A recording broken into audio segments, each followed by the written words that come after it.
forest. A place today of recreation and collecting your thoughts.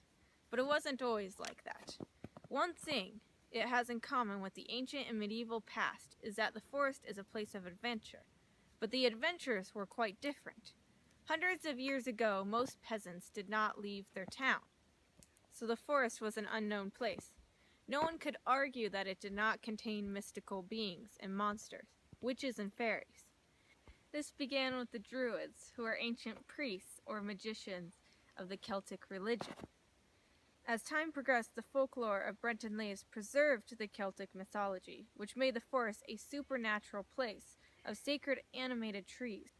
Bards brought Celtic myths across the English Channel to France. This affected French fairy tales, which became popular in the Middle Ages. These fairy tales often take place in the Berkeline Forest of Brittany, where magical and sometimes dark, foreboding things happen to characters. This spread across Europe. Folktales and fairy tales were more likely to take place in German stories than in French ones.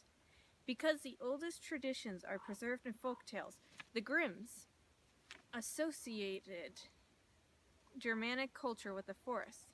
They conceived a forest as symbolic preserves of the popular and oral traditions. In 1813, they published Old German Forests, a journal which linked German forests to the beginning and continuation of German culture. Forests are the setting of many tales in Europe. Hence, in fairy tales, Hansel and Gretel found a cannibalistic witch in the forest. Valicia the Beautiful encountered Baba Yaga herself. Molly Whoopie and her sisters ran into a giant. It was in the forest that the king of the Grateful Prince lost his way and rashly promised his child for aid, or the heroines and their wicked stepsisters. The three little men in the wood and the enchanted wreath met magical tests and were brother and sister, found the streams that their evil stepmother had enchanted. In Beauty and the Beast, Belle's father gets lost in the forest before finding the Beast's castle. The evil cat spirits of Chaperteo live in the forest. The forest itself doesn't need to be enchanted, but the transformations that occur often are. It can also be a place of refuge. Snow White found refuge with the dwarves from her stepmother. The girl without fans found a hut to stay in when she had been slandered to her husband. Belle's father, Maurice, was lost in the forest when he found the Beast's castle, and Genevieve of Brabant found not only refuge from slander, but a doe magically came to her aid. Even brother and sister hid in the forest after their stepmother had turned their brother into a deer. At other times, the marvels they meet are beneficial in the forest. The hero of a fairy tale can meet and have mercy on talking animals that aid him. The creatures of the forest need not be magical to have much of the same effect. Robin Hood was living in Sherwood Forest and had affinities to the enchanted forest.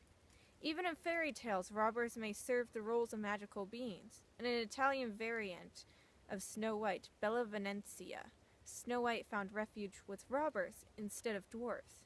In Norse mythology, Mirkwood was a dark and dangerous forest that heroes, and sometimes even gods, had to traverse with difficulty.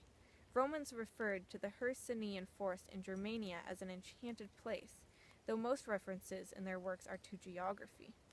Julius Caesar mentioned unicorns were said to live there, and birds with feathers that glowed. The forests have captured the imaginations of the people for centuries. As science advanced and people began traveling further around the world, these stories began to die. People became less afraid to venture further from home because they knew there were no trolls, witches, or giants. Today these stories are written down as myths and told to children as bedtime stories. But years ago, the forests were home to many mighty adventures that people believed were to be true, and many heroes were made from these tales.